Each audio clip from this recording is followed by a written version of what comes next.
In today's video, I'm going to teach you how to create Google Analytics events.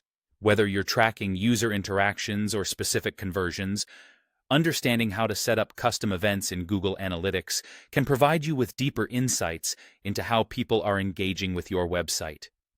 Let's get started by diving into the process step by step. First, you'll need to navigate to the admin section of your Google Analytics 4 property. Look for the gear icon at the bottom left of your Analytics dashboard and click on it. This will take you into the admin area, where you have access to a range of settings and options to configure how your analytics data is collected and displayed. Within the admin section, you should see a category labeled Data Display. Click on this, and from the drop-down options, select Events.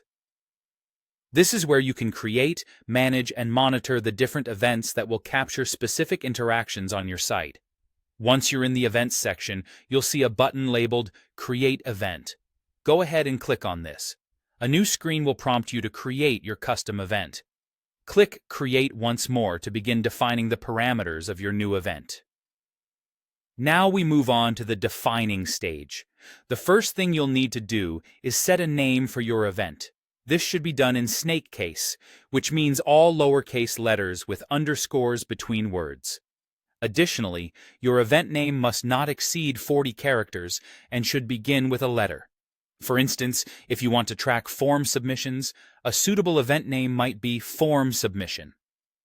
Following the name, focus on setting the matching condition. This essentially tells Google Analytics what criteria must be met for the event to trigger. While we won't dive into every potential condition here, know that conditions can be based on a variety of parameters, such as page views or specific user actions. Speak with your team or look at your data analytics strategy to determine what conditions best suit your needs. After carefully entering the details, the final crucial step is to save your work. Double-check that everything is correctly filled out, and then hit Save to store your new event in the system. It's an important and simple step, but missing it would mean that all your prior efforts in setting up this event would not be implemented. And there you have it. You've successfully created a custom event in your Google Analytics 4 property.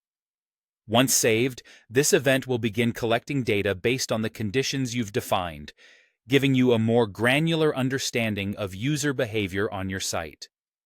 Analytics events can be incredibly powerful tools for optimizing user experience and tracking the success of various elements on your website. I hope you found this tutorial helpful and feel more confident in navigating and utilizing Google Analytics events for your projects.